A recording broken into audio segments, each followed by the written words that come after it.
Well, I'm still with Madam Chichoncho Angela here on our show, and our discussion is basically looking at energy efficiency and access. How have you accessed energy? At times we would say, of course, discussions globally have been around access to clean energy resources, use of clean energy, and I think solar does provide an alternative because it's coming in, it is natural. It is the sun that powers these solar panels.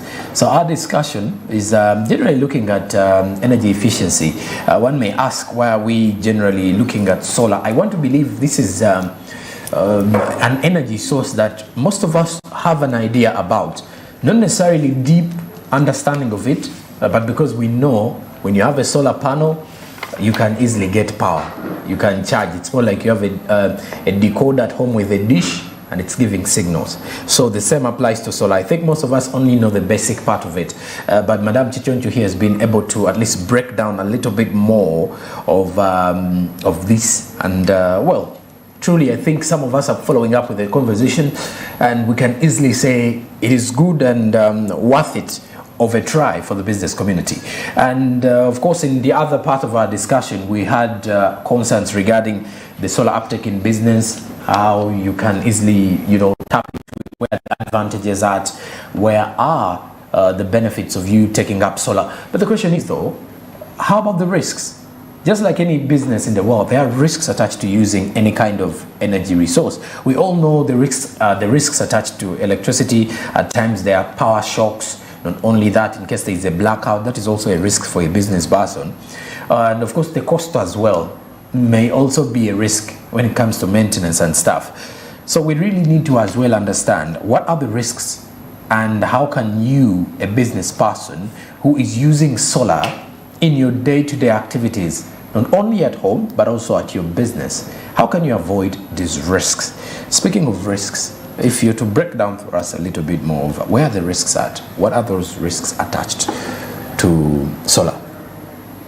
Okay, thank you so much. When we talk about risks, I'll start by saying that one of the risks is solar, like any other power. Yes. It can shock you and you die. Oh, I didn't know. And most people didn't know. But it's it's very dangerous. I actually thought it is electricity that does the shocking. So with solar, I actually thought it's more maybe it's heat. It will just burn you, and it's as simple as that. Okay. So now, if any solar system that has an inverter basically converts like from DC to AC. Okay. So now AC is real power. Like it shocks you, you can die. The mere fact that it's generating electricity now. Yeah. So as earlier mentioned, that if you're not having a technical person doing the installation, one, it can easily burn a building. That's a very big risk. If there's poor wiring, I may say. Then two, solar, it can shock you. If, as I said, if there's misuse and you don't know where to touch and blah blah, anything that can be tampered with mistakenly, it can shock you and you die. So those are some of the risks that people need to know. For those ones who didn't know, you have to take care of that. Then we talk about also business-wise. There are risks of fake products, as I earlier mentioned. And that is one of the risks that are affecting even people. Sometimes you go outside the market and someone even doesn't want to hear solar. We have had worst case scenarios where you find like maybe a battery, it's let's say for 200 amps. But in real sense, you find inside, maybe someone has just put cement and something. We have seen those weird pictures actually on social media. So all those are risks. I go to the market, I go to buy a solar battery, and you find inside it's different. So, but at the end of the day is, you as a business person, as earlier mentioned, how do you know that I'm dealing with the wrong person? How do I mitigate these risks? When you talk about buying fake products, the fake products, you find always avoid something that is always cheaper. You know, our economy is not well, but I would encourage viewers that if you find, the market price for maybe a solar battery for, let's say, 100 amps, it's around maybe 700,000 or 600. And there's someone selling it at 200 shilling. Always put a question mark there. However much, whatsoever which promotion is going on, you need to put a question mark that there must be something not right with this and this. So that means people need to be updated on the market prices, as mentioned. Then we talk about the risk of competition in the market. How does it become a risk? That you realize that now everywhere you move, a shop, there's electrical solar systems. You get the point. So how does it become a risk? There's me, who is really a fully registered company with my solar experts who are really trained to do the technical work, to do the solar technical work, but I'm competing with someone who is not into the serious business in terms of registration. Someone is not even, it's not a registered company anyways. And at the same time, we come now to bidding business. Now it's time for bidding. You realize, I will not go into details, but they will not compare that, okay, if we are talking about bidding maybe for solar street lights in Chanja, we are not looking at the technical team that is going to install. Someone will look at just who is the lowest bidder. You get my point? Yes, I do. And at the end of the day, the someone who is called the lowest bidder, in real sense, you find that they have the products that are not genuine, and you leave the person who is having genuine products. So that one, the competition is really stiff in a sense that there is no differentiation between who is the right person dealing in solar and who is the person who is not registered. So it becomes a very big risk to us who have put in a lot of effort to do the market research on solar, to go and study solar, to do business solar, to do the registration and all that. Oh, okay. And hence it really affects everyone in terms of the person buying and also the business person.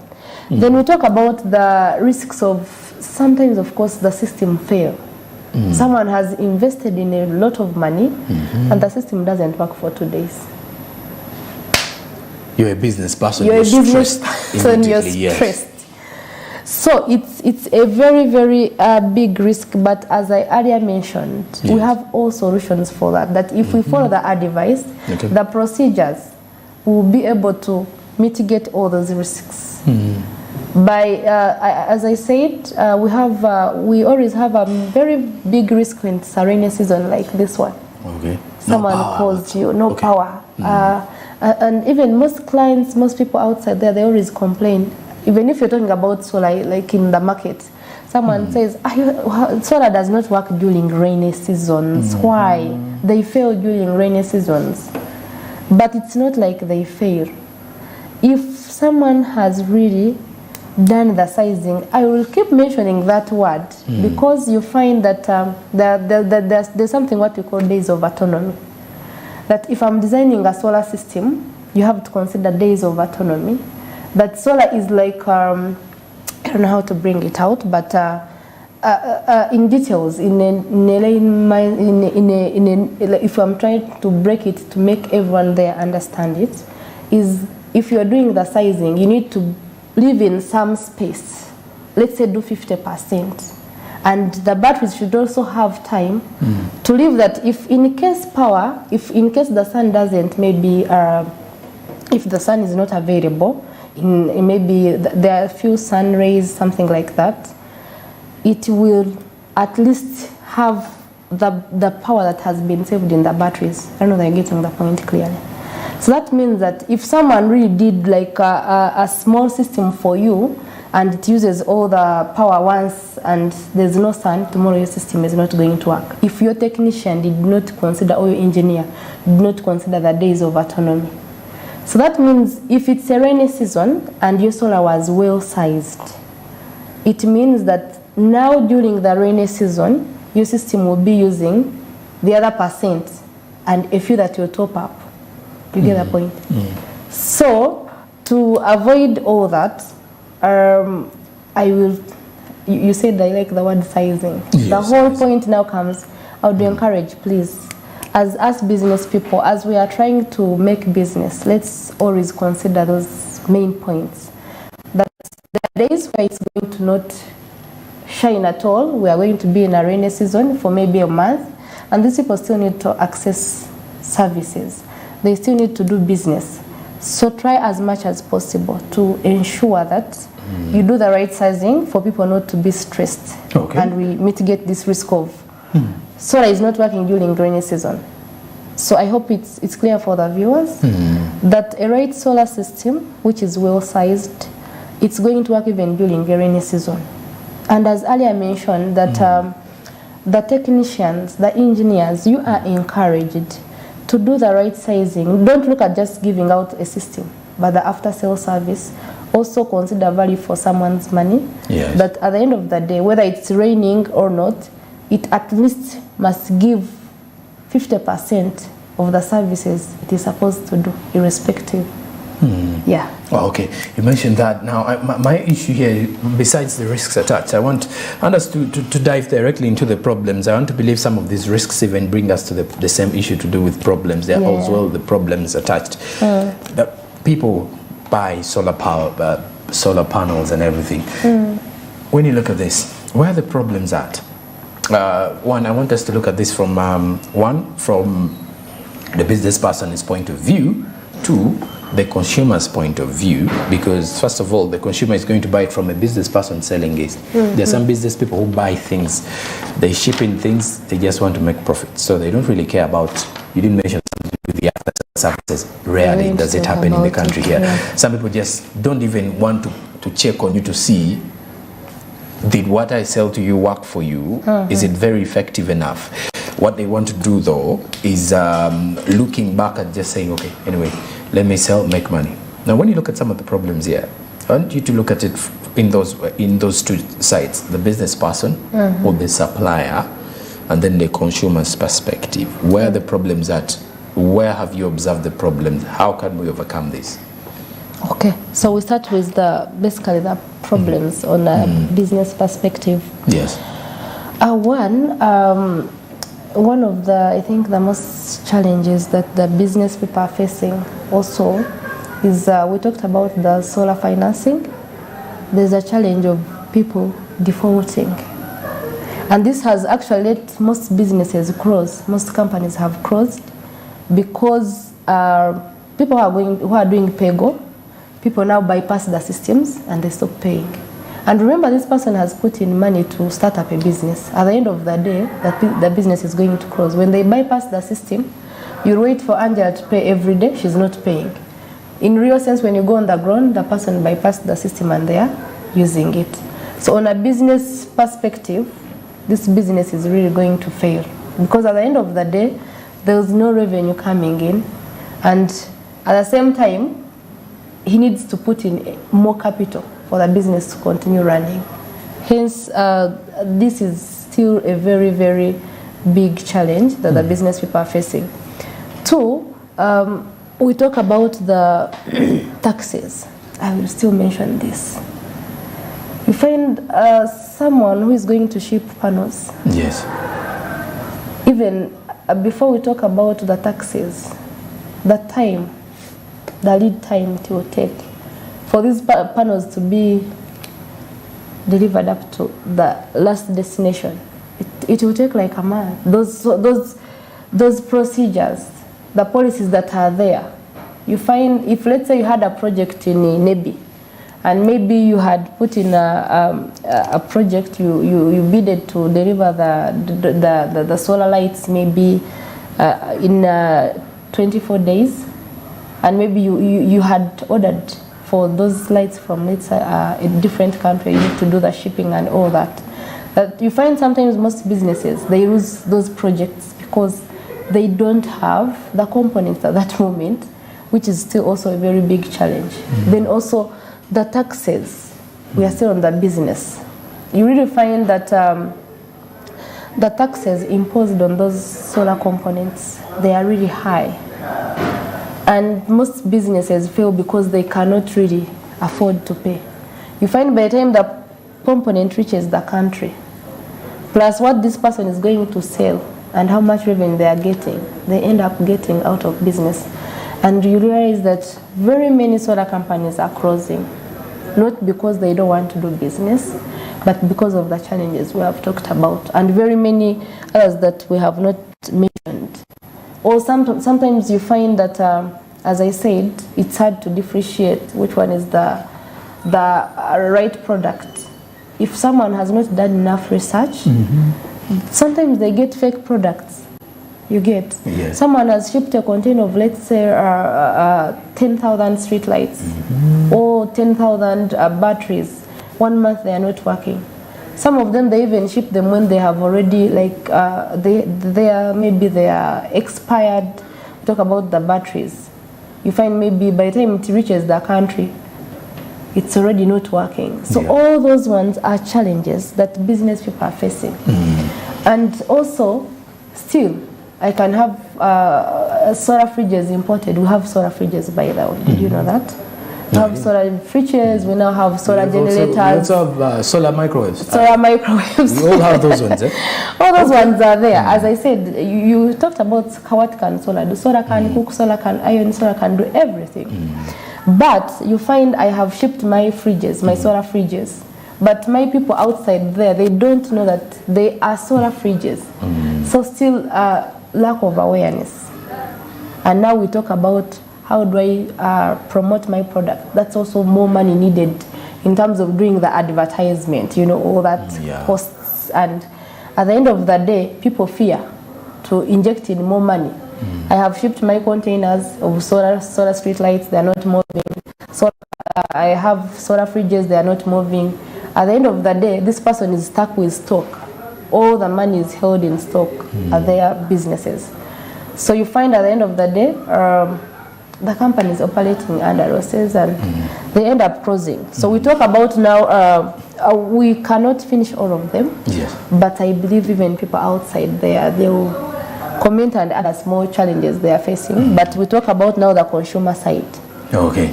One of the most challenges that the buyer, the user, someone who has really put in that little money to have the solar. Yes.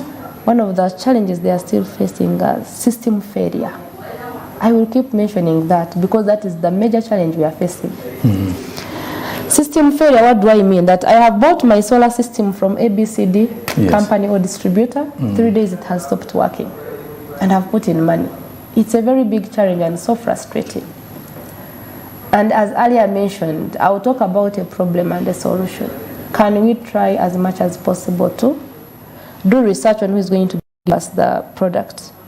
Then we talk about also there's this problem of solar not being efficient. Like I have installed a solar system, but this one, I take it like maybe lack of awareness. Someone has bought a solar system. In real sense, you want maybe to use it for a salon. And the solar system you bought cannot support your machines. And someone didn't tell you. They just said, okay, bring the money. 3 days it's not working. We have had scenarios of people who are using solar for incubation. You find if the system is not well sized, the person, the buyer who has bought it, someone who has the business maybe for having very many maybe chickens, maybe I want to maybe have a business. Every month I am expecting to have this kind of money. I have my incubator and I know it's going to work on solar 24 hours. Someone gives you a system that is undersized, works maybe 6 hours and it's off. So all those are challenges that people outside they are facing, and hence it discourages and it lets us down as people are doing the awareness campaign for solar. So I would encourage my fellow business people that let's try to value people's money, but at least doing that user training and we be genuine. Because you find most times someone is just looking after money. They don't care about what's going to happen. You talked about the after sale service. It is still very few people, very few people. Very few companies. They just actually, I would suggest that if a company is not giving you a warranty that is above 1 year, above 2 years, please don't buy. Okay. Yeah, because at the end of the day there must be after sale service. What do I mean is, do they check on you after buying the solar system? At least there are calls. You always get calls from maybe DSTV, TV, yes, asking, hi, how is your system working? Even the telecommunications companies sending messages. So for people who are really dealing in solar, kindly let's have the customer care. We do the after sale service. It will also come with the user training, as I earlier mentioned. Yes. As some companies are really doing it well, that they do after sale service, they do the maintenance, they do the schedule, that maybe after every 6 months we need to do the servicing of the solar system. And this will help even the end user and the buyer, the supplier, to have a good relationship with the people selling, and at the same time the consumer will be a happy client. At the end of the day, the more you get people satisfied in business, the more referrals you get. So it would make more sense that for people who are distributing solar systems, people are in business, let's always do the after sale service. At the end of the day, it's our customer care on top notch, which will help us to do more business. Then lastly, let's talk about the last challenge I may talk about is still the financial part of it. The expenses. The expenses. Financing is still a problem, irrespective of what we talked about, the loans, the what. But the consumer, the middleman person would wish to have solar, but still they cannot afford, which is still a very big challenge. So how does the government maybe come in now to support these people?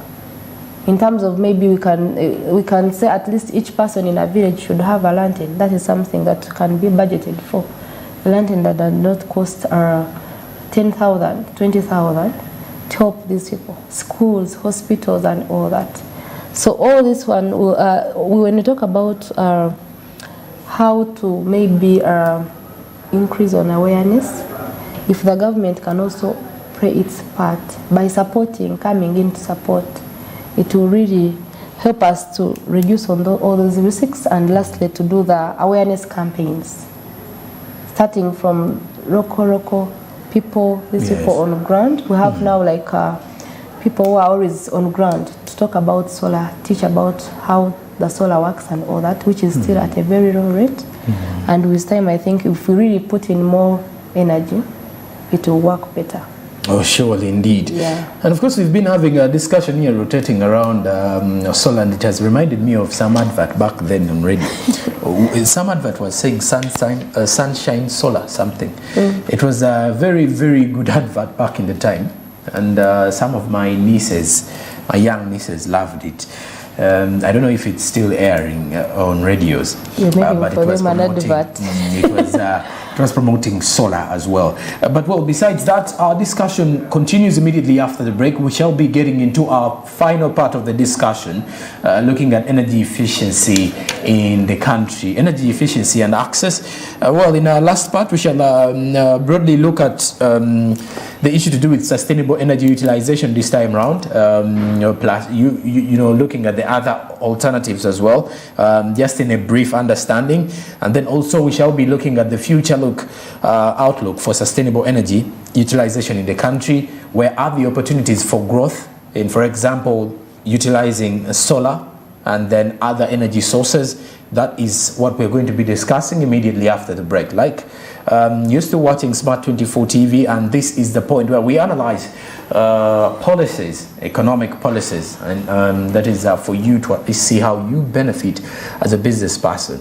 Quite important for you to watch the show, by the way.